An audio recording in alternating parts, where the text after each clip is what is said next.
Alex Smith, you're up. Thanks, Bruce. Oh, man. Thanks. Talk about my favorite guy. One of my favorite things, the groove, right?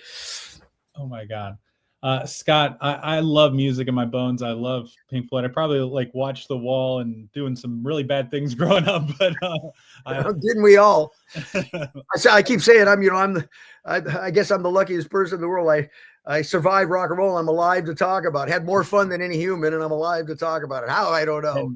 And you are super interesting. You're also bringing me back because I lived in Philly for 10 years, and I'm sure you remember this name. He just passed away. He's a DJ there for 40 years, Pierre Robert, and was like the DJ. Like, you don't get people that stay on the radio for 40 years. And I think just how he connected with audience, that's how what I take from you, and you're kind of bringing me back. So I don't know if you have any stories with him, but my question for you was, I always love like the stories of like musicians that like come up with something like out of the blue, like you didn't realize that, you're just jamming and some awesome song comes out from it. So I don't know if you have any of that. And always curious to like how you compared yourself to other musicians, because it sounds like you got to play with like these amazing musicians at maybe a time in your career where you weren't necessarily like the man yet. And like I feel like I have friends Still not the man. well, you are, well, to us you are, but I'm like I'm into guitar, but I'm like just a beginner. But I have a friend that's been playing it for 20 years and he compares himself. He's like, I'm not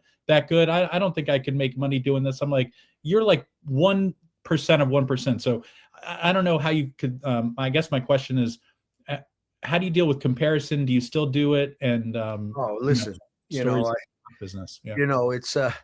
It's a never-ending battle, playing music. Actually, I'm practicing now and playing more right now than I have in many, many years.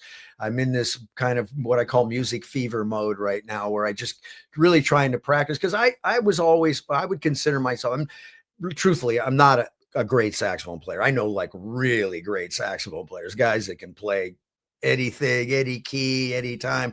I actually am more what I'd call a stylist.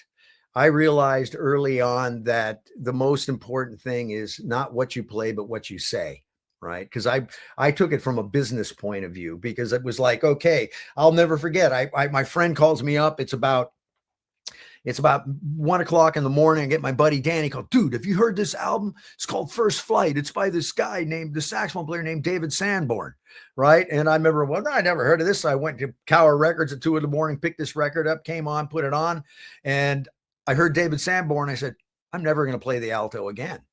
I'm done. I'm done. The game's over. This guy, everything's going to be him. And I remember that night, because I was an alto player trying to play jazz and stuff. And I remember going, okay, let me think about this. Because again, my business mind is like, okay, how do you rise above the noise, right? Because there's so much noise out there. How do you make yourself? So I said, okay, let me think about this. I said, saxophone players, okay, jazz guys, Fat Ed Newman, Lockjaw Davis, Ben Webster, Ike Quebec, Charlie Parker, Cannonball, blah. I'm going through this massive list. And then I said, well, what about rock and roll saxophone players? And then I went, oh, well, there's King Curtis, there's Junior Walker, there's what? There's no more. Who are they? Right. And I said, so instead of going, I'm going to go, I'm going to play really dumb and I'm going to be really simple. And so I put my alto away. I moved over to tenor. And then I just said, I'm going to play kid chords.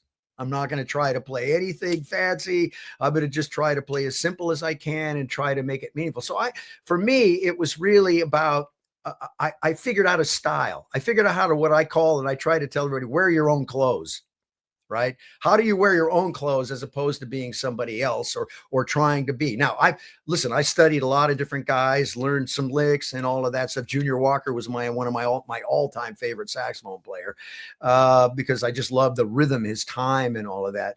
But it's really, it is about how do you rise above the noise. So for me, I basically am now at the point where I'm studying chords and I'm trying to play scales and all that stuff, because all those years before, I just play what I play. I don't really have any thing. And I wasn't really, really, really studied when it came to chords, jazz, all of that stuff. I just one of those guys that play what you feel and kind of go for it in that way. So it's you know, I know some really great saxophone players. I would even take my horn out next to at any time. But at the same time, I was able to figure out something that made myself unique, which is really the name of the game. It's not what you play, it's what you say, right? I love wear your own clothes.